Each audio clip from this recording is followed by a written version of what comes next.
Narito ang iyong pang-araw-araw na horoscope para sa Taurus para sa araw ng March 11, 2026. Sa pagpasok ng liwanag sa petsang ito ng March 11, mararamdaman mo ang isang napakalakas na udyok na patatagin ang iyong mga pundasyon at suriin ang mga bagay na nagbibigay sa iyo ng tunay na kapanatagan sa buhay.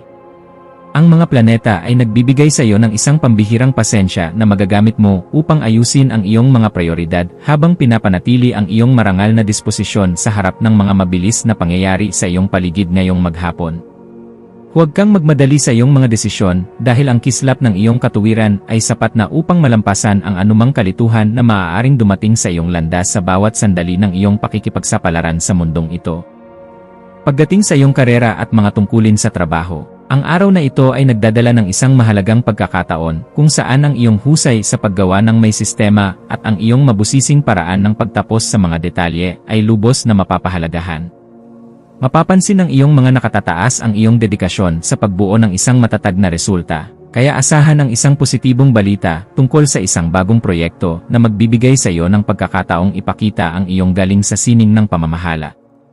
Huwag kang mag-atubiling ibahagi ang iyong mga praktikal na ideya sa iyong mga kasamahan dahil ang iyong talino sa paghahanap ng katiyakan ay sadyang kailangan upang mapanatili ang produktibidad sa inyong pangkat sa bawat oras. Sa usaping pananalapi, ang petsang ito ay humihingi ng isang matalinong pagsusuri sa iyong mga nagawang budget upang masiguro na ang bawat bahagi ng iyong kita ay nailalagak sa mga bagay na nagbibigay ng seguridad sa hinaharap. Maaaring may lumitaw na oportunidad para sa isang investment na may kinalaman sa lupa, kagamitang pangbahay, o mga proyektong nangangailangan ng mahabang panahon ng paghihintay. Ngunit kailangan mong maging mabusisi bago mo ibigay ang iyong buong tiwala. Ang pagiging masinop sa iyong mga gastusin at ang paglalaan ng sapat na halaga para sa iyong mga pangarap na seguridad ay magbibigay sa iyo ng ganap na kagaanan sa loob ng iyong puso at katiyakan na ang iyong yaman ay nasa matatag na kalagayan. Ang aspeto ng pag-ibig at pakikipag-ugnayan para sa Taurus ay nasa isang yugto ng napakalalim na pagkakaisa at matatag na emosyon kung saan ang iyong puso ay naghahangad ng isang relasyon na puno ng kislap ng respeto at sapat na pag-unawa. Ang pagpapakita ng iyong pagmamahal sa pamamagitan ng paggawa ng mga pabor o ang pakikipag-usap ng mahinahon tungkol sa iyong mga plano para sa inyong dalawa ay lalong magpapatatag sa inyong ugnayan sa bawat sandali ngayong araw. Para sa mga naghahanap pa ng makakasama, ang iyong kagalang-galang na aura ay magsisilbing magnet para sa mga taong naghahangad ng isang partner na may matibay na paninindigan at marunong magpahalaga sa tunay na ganda ng isang ugnayan. Ang iyong kalusugan ay dapat maging isa sa iyong mga pangunahing prioridad sa pamamagitan ng pagbibigay ng sapat na atensyon sa iyong lalamunan at sa iyong pangkalahatang nutrisyon na maaaring makaramdam ng pagod dahil sa iyong matinding pagtutok sa mga materyal na usapin. Ang iyong katawan ay humihiling ng sapat na pahinga at pagkain ng mga sariwang pagkain upang mapangalagaan ang iyong ningning habang tinatapos mo ang iyong mga mabusising obligasyon ng may sapat na lakas sa bawat hakbang na iyong gagawin. Ang pagsasagawa ng mga ehersisyong nagpapalakas ng iyong liig o ang simpleng pagninilay-nilay sa isang komportableng lugar ay makakatulong upang mailabas ang mga negatibong vibes at mapalitan ito ng sariwang inspirasyon na magpapatibay sa iyo. Sa iyong pakikipagkapwa-tao, ang iyong papel bilang isang matalinong tagapayo at mapagkakatiwalaang kaibigan ay magiging sentro ng atensyon, lalo na sa mga taong nangangailangan ng iyong mabusising pananaw upang maresolba ang kanilang sariling mga problema. May isang kakilala o malapit na kasama na maaaring lumapit sa iyo upang humingi ng tulong tungkol sa kung paano magiging mas matatag sa pagharap sa isang malaking pagbabago, at ang iyong mga salita ay magsisilbing gabay para sa kanila.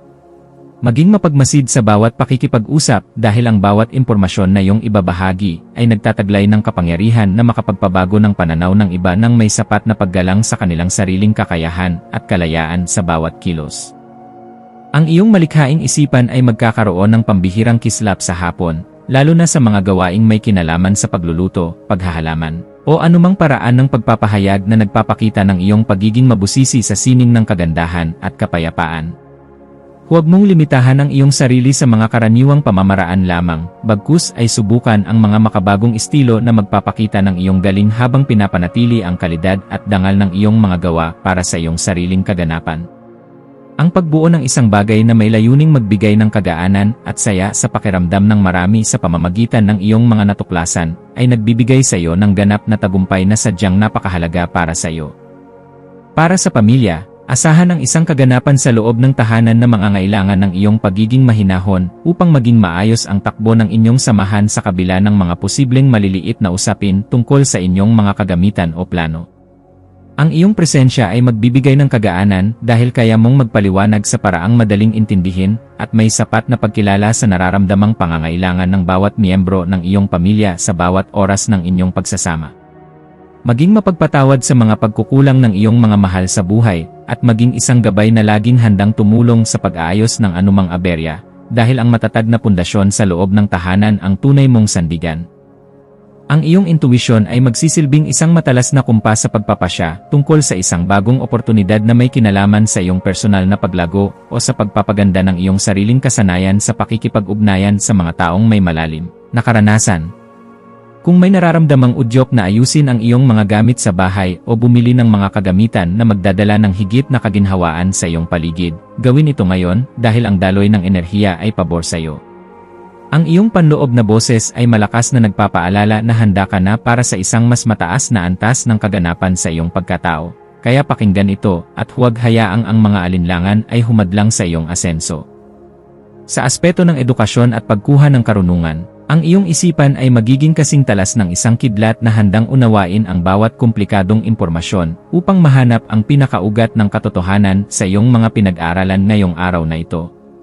Gamitin ang panahong ito upang magbasa ng mga materyales na magpapalawak ng iyong pangunawa sa mga usaping may kinalaman sa ekonomiya, sining, o sa mga paraan ng wastong pamumuhay dahil ang mga ito ay sadyang makakatulong sa iyo. Ang bawat impormasyon na iyong matututunan ay magsisilbing hiya sa iyong isipan. Kaya huwag kang titigil sa paghahanap ng liwanag hanggang sa marating mo ang ganap na kalinawan na iyong matagal nang hinahanap para sa iyong seguridad. Iwasan ang pagiging masyadong matigas ang ulo sa mga sitwasyong nangangailangan ng kompromiso upang hindi ka makagawa ng pader na maglalayo sa iyo sa mga bagong pagkakataon na maaaring magpabilis sa iyong pag-unlad sa bawat sandali. Ang pagpapanatili ng isang balanse sa pagitan ng iyong paninindigan at ng iyong pagiging mahinahon sa pagtanggap ng mga ideya ng iba ay isang kasanayan na dapat mong pagtuunan ng pansin ngayong araw upang mas lalo kang irespeto. Ang pagpili sa kung ano ang nakakabuti sa iyong pangmatagalang mithiin nang hindi isinasakripisyo ang iyong mga prinsipyo ay magbibigay sa iyo ng mas mabilis na resulta at mas malalim na kagalakan sa bawat sandali ng iyong pakikipagsapalaran.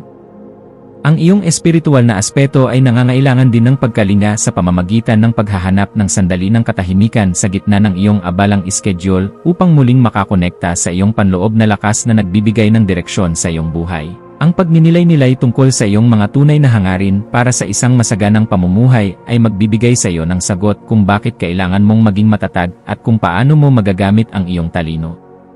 Ang pagpapasalamat sa bawat biyaya, maliit man o malaki, na iyong natatanggap ay magbubukas ng pinto para sa mas marami pang milagro, kaya panatilihin ang iyong integridad at ang iyong pagiging marangal sa lahat ng pagkakataon na ibinibigay sa iyo. Maging mapagmasid sa mga dokumento, email, o mga mensaheng iyong matatanggap ngayong hapon, lalo na ang mga may kinalaman sa iyong mga ari-arian o mga usaping legal, at siguraduhin na naintindihan mo ang bawat detalye bago ka magbigay ng pasya. Ang paghingi ng payo sa mga taong may sapat na karanasan sa usaping pinansyal o sa iyong mga mentor ay isang matalinong hakbang na dapat mong gawin upang maprotektahan ang iyong mga interes at ang iyong pinaghirapan. Ang pag-iingat sa ganitong mga usapin ay magbibigay sa iyo ng kapanatagan na ang iyong mga hakbang ay nasa loob ng katuwiran at hindi ka malalagay sa alanganin dahil lamang sa kakulangan sa mabusising pagsusuri. Sa pagdating ng gabi, maglaan ng oras upang ayusin ang iyong kapaligiran at ang iyong isip sa pamamagitan ng paggawa ng mga bagay na nagpapakalma sa iyong sistema gaya ng pagluluto ng paborito mong pagkain o pag-aayos ng iyong higaan. Ang kaayusan sa iyong kapaligiran ay direktang nakakaapekto sa iyong pakiramdam, kaya ang pagliligpit ng iyong mga kagamitan at ang pag-aayos ng iyong kwarto ay makakatulong upang maalis ang mga tensyon sa iyong isipan na dulot ng pagpapakapagod. Ang pagpapasalamat sa bawat tagumpay na iyong nakamit sa araw na ito ay magpapanatili sa iyong positibong disposisyon na siyang magsisilbing magnet para sa mas magagandang balita na darating sa iyong pintuan bukas para sa iyong kagalakan. Bilang huling payo para sa iyo, laging tandaan na ang tunay na lakas ay matatagpuan sa pagkakaroon ng isang mapayapang puso na laging handang umunawa sa sarili at sa ibang tao nang may sapat na pagmamahal sa bawat sandali ng iyong pagkilos.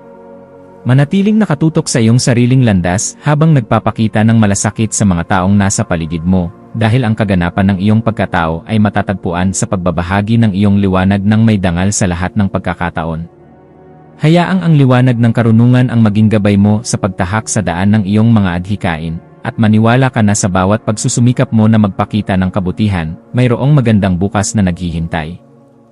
Ang iyong mga maswerteng numero para sa araw na ito ay 6, 15, at 19. Ang iyong maswerteng kulay ay berde o kulay lupa na sumisimbolo sa paglago at katatagan. At ang maswerteng gawain para sa araw na ito ay ang pag-aayos ng iyong mga resibo, ang mabusising paglilinis ng iyong kusina, o ang paglalakad ng nakayapak sa damuhan upang muling mahanap ang iyong kagalakan at sigla sa buhay.